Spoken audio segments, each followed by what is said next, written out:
नमस्कार दोस्तों, जय हिंद जय भारत। कैसे हैं आप सब लोग? आशा करता हूं आप सभी लोग अच्छे हैं। दोस्तों वीडियो शुरू करें। वीडियो शुरू करने से पहले अगर आपको हमारी वीडियो अच्छी लगती है तो वीडियो को लाइक कीजिए, वीडियो बुरी लगती है तो वीडियो को डिसलाइक कीजिए। अगर आपको चैनल हमारा अच्छा लगता है, हम जो कंटेंट बना रहे हैं वो आपको अच्छा लगता है, चैनल को सब्सक्राइब कीजिए और अपने सुझाव कमेंट के द्वारा हमें बताना ना भूलें। तो दोस्तों आइए शुरू करते हैं आज की वीडियो। दोस्तों स्वागत है आपका हमारी एक और वीडियो जो कि है बिगनर्स गाइड की, तो जिसका टाइटल हमने रखा है स्टॉक्स वर्सेस रियल एस्टेट। तो दोस्तों लेकिन वीडियो शुरू करें उससे पहले हमने ये जो सीरीज़ बनाई है बिगनर्स गाइड करके, बहुत ही अच्छी सीरीज़ है खासकर बिगनर्स के लिए। तो आप अगर हमारी पुरानी वीडियोस इस सीरीज़ की देखना चाहते हैं इस प्लेलिस्ट की, तो इसको हम आई बटन में डाल देंगे, आप चाहें तो वहाँ पे चेकआउट कर सकते हैं। तो दोस्तों शुरू करते हैं। दोस्तों सबसे पहले शुरुआत करते हैं पेरेंट्स से। जैसा कि हमने पुरानी वीडियोस में भी बात करी है, जो पेरेंट्स होते हैं काफ़ी कंजर्वेटिव्स होते हैं। तो अब एक्चुअली जो रियल एस्टेट है, प्रॉपर्टी, ज़मीन, मकान, ये बहुत ही पॉपुलर प्रोडक्ट हैं हमारी कंट्री में। हमारी कंट्री में क्या, हर जगह है, हर पूरी दुनिया में ये बहुत पॉपुलर प्रोडक्ट्स हैं। तो शुरुआत करते हैं रियल एस्टेट से ही। तो अगर रियल एस्टेट के लिए पेरेंट्स से आप पूछेंगे तो वो बहुत खुश होंगे कि हाँ हमारा लड़के के पास पैसे हैं, आप ज़मीन ले लीजिए, ये हमारी लड़की है, लड़की कमा के लाई है, ज़मीन ले लो इसके नाम से, या इसके नाम से ज़मीन ले लो, या मकान ले लो, मकान बना लो। और इवन आप अगर कहीं लड़की देखने जा रहे हैं या लड़की वाले हैं तो पूछते हैं, अगर आप उन्हें बताएंगे कि हमारे पास ज़मीन है, लड़के ने अपने नाम पे प्लॉट ले रखा है, they would be very very happy. या उसने अपने नाम से घर बना रखा है तो वो लोग बहुत खुश होंगे। और इसी के अगेंस्ट अगर हम स्टॉक्स की बात करें तो स्टॉक्स को वो मना कर देंगे। तो ये चीज़ मैं इसलिए कह रहा हूँ क्योंकि आप हमारी कंट्री में देखिए कि कितनी डिमांड है इस प्रोडक्ट की, इस ज़मीन की। हर कोई ज़मीन खरीदना चाहता है, हर किसी को ज़मीन चाहिए, हर किसी को मकान चाहिए। और जो भी वो ज़मीन खरीदता है उससे सस्ते में तो बेचेगा नहीं, उससे महंगे में ही वो चीज़ बेचेगा। जो भी मकान खरीदेगा अगर उसे बेचना है तो उससे महंगे में ही उसको बेचेगा। तो कितनी डिमांड है इसकी। और फिर भी अगर हम इसमें रिटर्न देखें पिछले 20-30 सालों में तो इसने स्टॉक मार्केट को बीट नहीं किया है। जबकि इसके अगेंस्ट देखें शेयर मार्केट या स्टॉक्स की डिमांड ही नहीं है, कोई खरीदता ही नहीं है। हमारी कंट्री में तो इवन 10 to 12% इतना भी काम होता शायद नहीं है हमारी कंट्री में। और जो काम होता है उसमें से भी आधे से ज़्यादा होती है ट्रेडिंग, F&O में, फ्यूचर एंड ऑप्शंस, इंट्राडे में, उसी दिन लेना उसी दिन बेच देना। लेकिन फिर भी आप देखिए स्टॉक्स के भाव कहाँ से कहाँ पहुँच गए। क्यों? कोई ना कोई, इसका मतलब है कि कोई ना कोई तो उसको खरीद रहा है, कोई ना कोई उसको खरीद रहा है तभी तो ऊपर जा रहा है। इसका मतलब उसकी डिमांड हाई है। बावजूद इसके कि इसमें हम अधिकतर लोग तो काम ही नहीं करते हैं। तो दोस्तों सोचो, अगर ये जो डिमांड है स्टॉक मार्केट में आ जाएगी, स्टॉक्स में आ जाएगी, तो उस स्टॉक का प्राइस कहाँ जाएगा? तो इन सब चीज़ों को देखते हुए हमें लगता है कि हमारी कंट्री में खासकर स्टॉक्स या स्टॉक फ्यूचर या एक्सचेंजेस का जो फ्यूचर है वो बहुत ब्राइट है। ये सिर्फ ये पहली चीज़ है। दोस्तों इसी के साथ जुड़ा हुआ मैं एक एग्जांपल देना चाहता हूँ। सबसे पहले बात करते हैं कि क्यों जो पेरेंट्स हैं एडवाइस करते हैं या क्या उन्हें इतना अच्छा इन्वेस्टमेंट ऑप्शन लगता है। क्योंकि एक जो आम धारणा है, एक जो मिथ है कि जो इन्वेस्टमेंट है यहाँ कभी भी डूबती नहीं है, रियल एस्टेट में या प्रॉपर्टी में, और लंबे समय में आपका पैसा बनेगा ही बनेगा, ऐसा लोग बोलते हैं। अग्री। और इसीलिए दोस्तों पैसा बनता भी है क्योंकि वो लॉन्ग टर्म के लिए होल्ड होता है, क्योंकि आप उसको बेच ही नहीं सकते हो, क्योंकि लिक्विडिटी नहीं है। क्योंकि आप अगर खरीदने भी जाओगे तो आप इतनी आसानी से खरीद नहीं सकते हो। पहले आप ज़मीन देखोगे, रिसर्च करोगे, सब कुछ करोगे, उसके बाद खरीदने के लिए आपको तहसील में जाना पड़ेगा, रजिस्ट्री करानी पड़ेगी, बहुत सारी प्रोसेस है। ऐसे ही बेचने के लिए भी सेम होगा। इसीलिए इसमें पैसा बनता भी है। वही चीज़ अगर हम किसी भी अदर इन्वेस्टमेंट में करें, चाहे वो स्टॉक्स में, लेकिन हम करते हैं क्या स्टॉक मार्केट में, उसी दिन जाते हैं, उसी दिन हमने मुनाफा बनाना है, उसी दिन सेम डे। तो कहाँ से पैसा बनेगा दोस्तों? जिस इन्वेस्टमेंट को आप रियल एस्टेट में, प्रॉपर्टी में इतने लंबे समय के लिए होल्ड कर रहे हैं, अगर उसी इन्वेस्टमेंट को आप स्टॉक्स में या म्यूचुअल फंड में लंबे समय के लिए अगर होल्ड करते हैं तो आपको इससे बेहतर, बहुत अच्छे बेहतर रिटर्न्स मिलेंगे, CAGR। लेकिन हम वो कैलकुलेट नहीं करते हैं। क्योंकि जब आपका पैसा कंपाउंड होता है, और यही कंपाउंडिंग की पावर है। हम कहते हैं कि भैया इसने 100 रुपये की प्रॉपर्टी ली थी, आज उसका रेट 1200 पहुंच गया, 1400 पहुंच गया, लेकिन वो कितने सालों में पहुंचा है, उस चीज़ को भी आप देखिए, उस चीज़ को भी कैलकुलेट करना ज़रूरी है।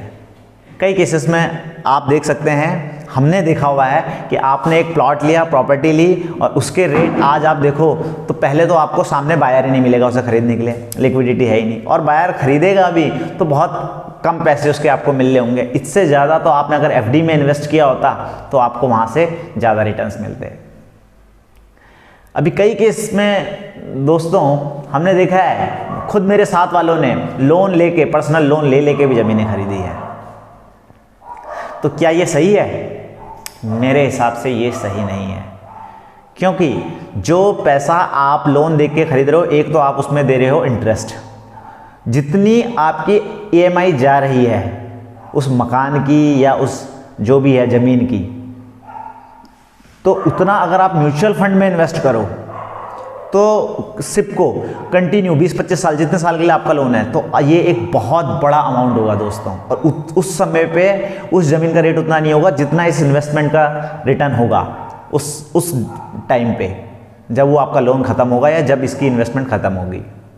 दोस्तों अब बात करते हैं इससे जुड़े हुए रिस्क की। क्या इसमें कोई रिस्क नहीं है? क्या हमने कोई प्रॉपर्टी ले ली या ज़मीन ले ली या मकान ले लिया तो क्या इसमें कोई रिस्क नहीं है?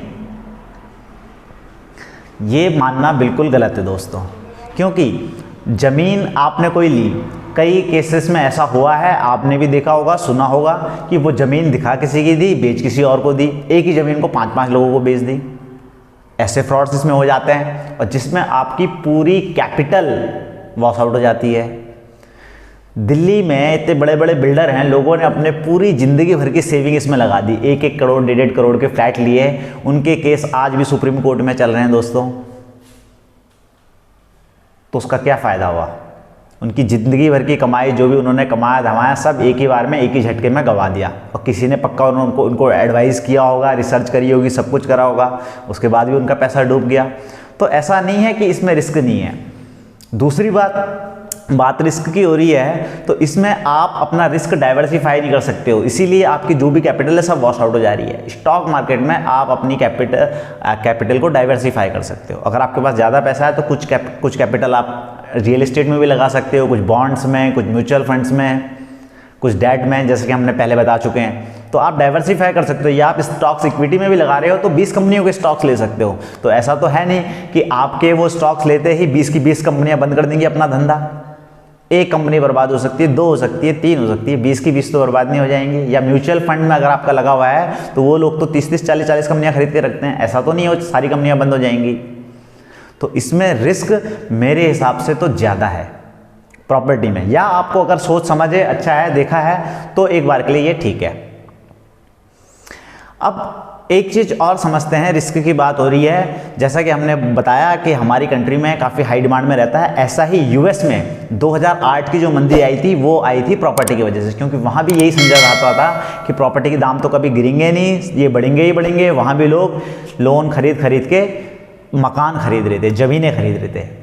और जब वो ज़मीनें इतनी प्राइस बढ़ गई, जब वहाँ सैचुरेशन पॉइंट आया तो ज़मीनों के दाम, मकानों के दाम गिरने लगे और लोगों ने अपने लोन पे डिफ़ॉल्ट कर दिया। तो उस समय पे 5 जो हाईएस्ट इन्वेस्टमेंट बैंकर्स थे यूएस के, लीमन ब्रदर्स वगैरह, तो वो सब कोलैप्स कर गए, गिर गए, और सरकार भी उन्हें बचा नहीं पाई। और उसकी वजह से सिर्फ वहीं नहीं, पूरी दुनिया में मंदी आई। और जब मंदी आई दोस्तों, जब मंदी आती है तो शेयर बाज़ार में लगती है सेल, सस्ते में मिलते हैं। लेकिन हमारी कंट्री में आप देखिए कि यहाँ आपको ये चीज़ें कभी सस्ते में मिलेगी ही नहीं, क्योंकि आपने अगर 10 लाख में सपोज करो कि कोई ज़मीन खरीदी, आप उसे 10 लाख में बेचोगे ही नहीं। उसमें ब्रोकर का अमाउंट भी होगा 2%, 2-2.5% जो भी है, प्लस उसमें आप रजिस्ट्री फीस दी होगी आपने 40-50 हज़ार रुपये, वो सब जोड़ के आप जोड़ोगे। अगला बंदा लेगा, फिर वो भी सेम प्रोसेस करेगा, ब्रोकर को भी देगा और वो भी कराएगा रजिस्ट्री वगैरह, जो भी फीस है गवर्नमेंट की। तो ये आपको सस्ती मिल ही नहीं सकती है प्रॉपर्टी, ऑलवेज इसके प्राइस हाई होते हैं। लेकिन शेयर बाज़ार में शेयर्स में सेल लगती है जब भी मंदी आती है। अभी कोरोना के टाइम में देखिए, इतने अच्छे अच्छे स्टॉक 50% डिस्काउंट में मिल रहे थे, इतने ब्लू चिप कंपनियां, और वो आज वहां से अगर उस समय किसी ने लिया होगा तो 4-4 गुना हो चुके हैं, और कई कंपनियां 10-10, 15-15 गुना हो चुकी हैं उनके भाव। तो यहाँ पर सेल लगती है शेयर बाजार में, लेकिन यहाँ प्रॉपर्टी में कभी सेल नहीं लगती, और यहाँ प्रॉपर्टी आपको हमेशा महंगी मिलेगी। एक चीज़ ये है दोस्तों। अब दोस्तों अगर हम इसको थोड़ा प्रोसेस में समझें, सबसे पहले तो आप अगर ख़रीदने जा रहे हैं, सबसे शुरू से शुरुआत करते हैं, तो आप कैसे आप ज़मीन को सेलेक्ट करोगे? उसका कोई हिस्ट्री नहीं है, कोई ट्रैक रिकॉर्ड नहीं है आपका अगर कोई जानने वाला है तो ठीक है, आपकी देखी हुई ज़मीन है, लेकिन अगर आप वैसे खरीद रहे हो तो उसका ना कोई ट्रैक रिकॉर्ड है, ना चार्ट्स है, ना कुछ है, ना उसका प्राइस का कोई मूवमेंट है। यहाँ पर स्टॉक्स में आपको कंपनियाँ कि पूरा ट्रैक रिकॉर्ड मिलेगा 20-30 साल का, चार्ट्स मिलेंगे कि इसका प्राइस कैसे कैसे जाता है, क्या इसने आज तक रिटर्न्स दिए हैं, कैसे इसने परफॉर्म किया है मार्केट में, सब कुछ मिलेगा। उसके अलावा हर तीसरे महीने में कंपनियों को जहां वो लिस्टेड है एक्सचेंजेस में, एक्सचेंजेस को रिपोर्ट देनी पड़ती है कि हमें क्या प्रॉफिट हुआ, क्या लॉस हुआ, किस मार्जिन से हुआ, बहुत सारी चीज़ें होती हैं। तो यहाँ पर आप ऑन द बेसिस ऑफ उनके performance, on the basis of fundamentals आप निवेश कर सकते हैं स्टॉक्स में, लेकिन प्रॉपर्टी में ऐसा नहीं है। दूसरी चीज़, हो सकता है शेयर बाजार में भी न्यूज़ होती है, प्रॉपर्टी में भी हो सकता है कि कोई न्यूज़ हो, आपको पता हो, आपका कोई रिश्तेदार मंत्री हो या कहीं से आपको न्यूज़ हो कि भाई यहाँ पे हाईवे बनने वाला है या कोई गवर्नमेंट का ऐसा प्रोजेक्ट आने वाला है, और आप वहाँ पे ज़मीन खरीद लेते हैं, एक बार के लिए मान लेते हैं। तो दोस्तों लेकिन कल के दिन क्या होगा, क्या पता वो गवर्नमेंट बदली हो जाए, क्या पता वो मंत्री बदली हो जाए, मंत्री को कुछ हो जाए, या क्या पता वो प्रोजेक्ट भी बन जाए, या प्रोजेक्ट बने भी तो कितने साल में बने, वहाँ पे भी रिस्क इन्वॉल्व है। तो आपका पैसा तो डंप हो जाएगा, आपने कहीं पे ज़मीन खरीदी तो, और लिक्विडिटी तो है ही नहीं। ये तो हम पहले बता चुके हैं, आपको बायर तो मिलेगा ही नहीं, लेकिन यहाँ तो आपको हमेशा बायर मिलेगा, हमेशा सेलर। आप 10 लाख लाओ, 1 करोड़ लाओ, 100 करोड़ लाओ, जितना मर्जी खरीदना है, जितना मर्जी बेचना है बेचो। टैक्सेस की बात करें, अब आप खरीदने जा रहे हैं तो वही मैंने पहले बता दिया, ब्रोकर का 2-2.5% अमाउंट होगा, सरकार के टैक्सेस होंगे, मतलब आपके 1.5-2 लाख रुपए तो टैक्स टूक्स में ही चले जाएंगे, ब्रोकरेज में, टैक्स और ब्रोकरेज में। यहाँ आपको 10 लाख का माल उठाओ, 1 करोड़ का उठाओ, मैक्सिमम ब्रोकरेज लगेगी 100, 200, 300 रुपये, इतनी भी नहीं लगती है, इतनी ब्रोकरेज लगनी है। अब रही बात, अब जब आप खरीद रहे हैं उसको, ठीक है, आपने प्रॉपर्टी खरीद रहे हैं, स्टॉक्स खरीद रहे हैं, एक तरफ अगर आप प्रॉपर्टी खरीद रहे हैं तो आपको कितना पैसा चाहिए, या ज़मीन खरीद रहे हैं, कम से कम 20 लाख, 30 लाख, कम से कम 10 लाख, इससे नीचे तो नहीं मिलेगा कहीं पर भी मेरे अंदाजे से। कहने का मतलब आपकी जो कैपिटल है वो ह्यूज कैपिटल चाहिए आपको यहाँ इन्वेस्ट करने के लिए। आप ऐसा नहीं 1000-2000 रुपये इन्वेस्ट नहीं कर सकते हैं यहाँ पर, लेकिन शेयर बाजार में आप 1000 रुपये, 500 रुपये, बल्कि 100 रुपये से भी शुरुआत कर सकते हैं। यहाँ पर आप यहाँ 1-1 रुपये के स्टॉक्स भी मिलेंगे आपको, 2-2 रुपये के भी मिलेंगे, 20 रुपये के भी मिलेंगे, 100 रुपये के भी मिलेंगे। तो आप यहाँ 1000 रुपये से भी शुरुआत कर सकते हैं दोस्तों। उसके बाद दोस्तों अगर हम बात करें, एक बार आपने चलो प्रॉपर्टी खरीद ली, अब रिकरिंग इनकम क्या होगी? मान लिया जाए आपने कोई फ्लैट खरीदा, मान लिया जाए आपकी कोई ज़मीन है, उसके लिए लेकिन आपके पास पहले से ज़मीन होनी चाहिए, या फिर आप पहले ज़मीन खरीदो, फिर उसमें मकान बनाओ, फिर उसको रेंटल पे दो, तब उससे इनकम होगी। यहाँ पर आपने स्टॉक ले लिया, आपको डिविडेंड मिलेगा, जो कंपनी को प्रॉफिट होगा उस कंपनी को प्रॉफिट में से जो अच्छी कंपनियाँ हैं आपको डिविडेंड देंगी, रिकरिंग इनकम इसमें भी आएगी। अभी लेकिन आप ये समझो, एक ह्यूज कैपिटल 30-35 लाख रुपए का मकान लगा के, वो भी ज़मीन आपकी उसमें है, या आपने फ्लैट लिया 30-35 लाख रुपए का, आपको कितनी इनकम उससे आ जाएगी महीने की?